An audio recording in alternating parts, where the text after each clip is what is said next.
As that fire travels, notice within about 15 or 20 seconds we have the smoke detector going off. You're going to start to see that smoke layer change. That color.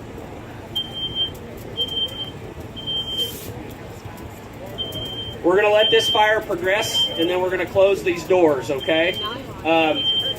Notice that we don't have the smoke alarm in the other room going off yet. They almost smell like smoke.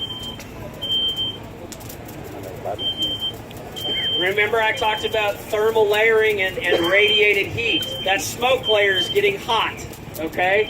Up at the ceiling, that smoke layer is radiating that heat back down to all the other fuel that's in that room.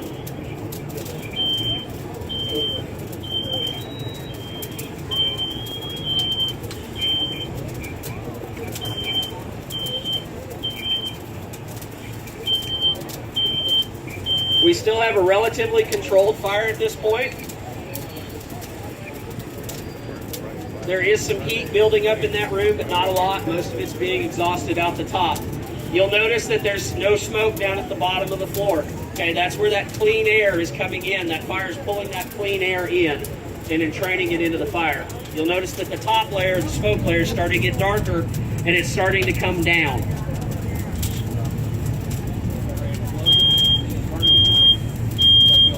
I don't want it to flash over. No, we don't. Go ahead and close it up, guys.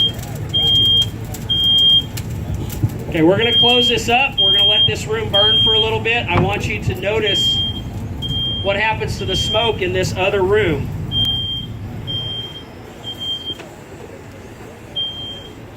Did you see that door get pushed open? Okay, there's more pressure in this room than there is in this room. Maybe hard to keep those doors closed. Notice what the smoke did. It changed colors, didn't it? What did we do to that fire? We cut its ventilation supply off. That fire has died down in there. Is it out? No. There's still plenty of heat. There's plenty of fuel. There's just not enough oxygen to burn.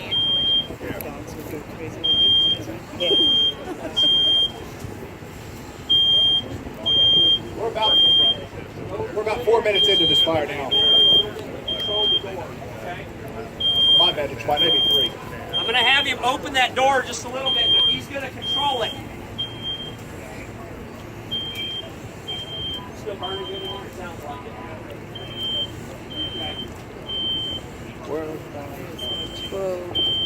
What he's doing right now is what we call in fire suppression controlling the ventilation, or controlling the flow path. He's using that door to keep that fire in check.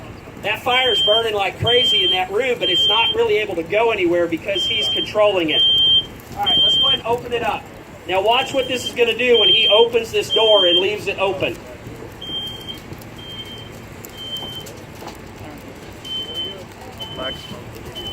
Does everybody see how that fire is now progressing into that other room? Notice how quickly that developed. Okay. Whoa. Go ahead and cool it off just a little bit, guys. Okay, my hairspray. Dang, that's hot. We've reached flashover and a fully developed stage at this point. Let's cool that right side as well, or the left side as well. Just give it a shot at the ceiling.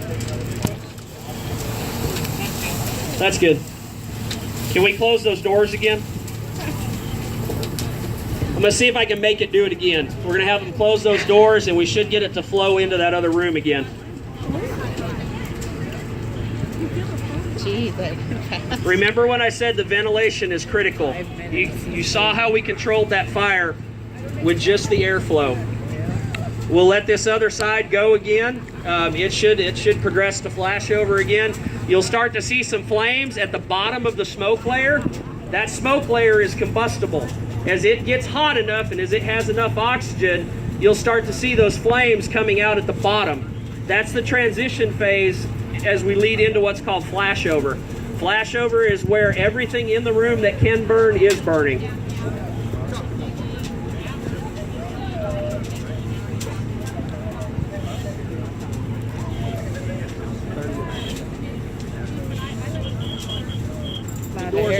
Good. We're just going to let it roll.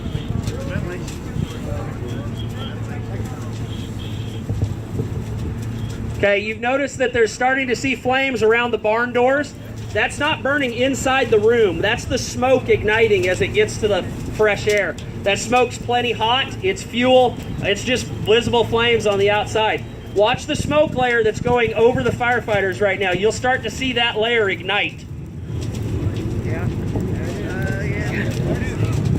Now, you're watching flashover take place right now.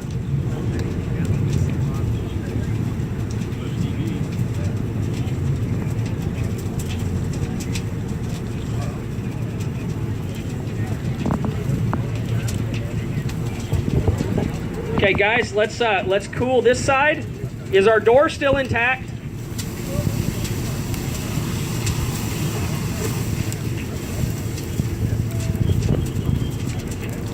Yeah. Guys, we're at 7 minutes since ignition right now.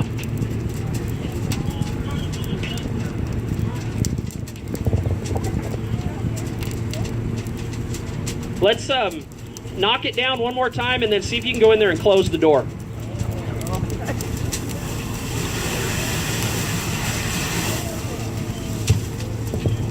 Okay, I'm going to have him knock that fire down a little bit. He's going to go in there and close that door, and then we're going to reopen this other side and let it go. Good? Let's open this side. I want you to watch what happens when they open these two doors.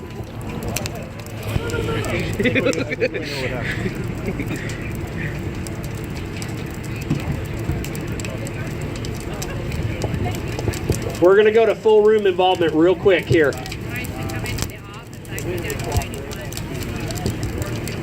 This is how ventilation and wind wreaks havoc on our fires.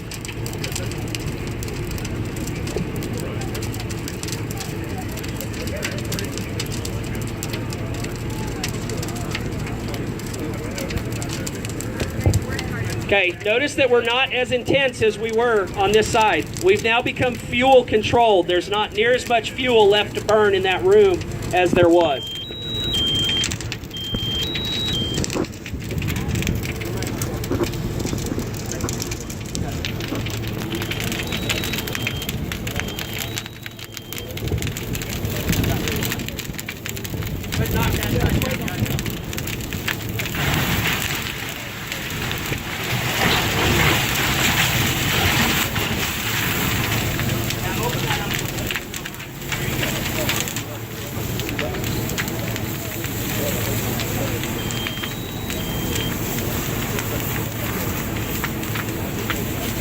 Notice the smoke color change when they get water on it.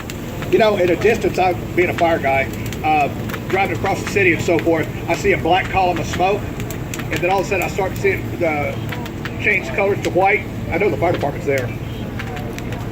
That black smoke is hydrocarbon based, such as your foams and so forth. You'll notice that they're not using just a whole lot of water, okay? Water converts to steam at a ratio of about 1 to 1,700, meaning 1 cubic foot of water will produce about 1,700 cubic feet of steam, okay?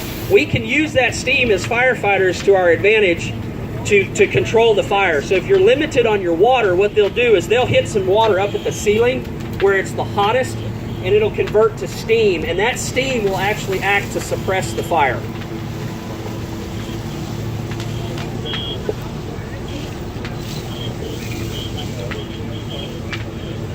Yeah, go ahead and finish knocking it down.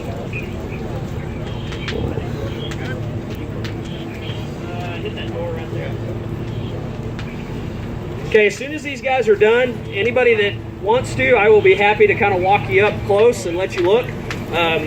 You might smell a little smoke. There's not any hazard. Let's not go inside right now, but we'll be happy to kind of walk you around and take a look at things.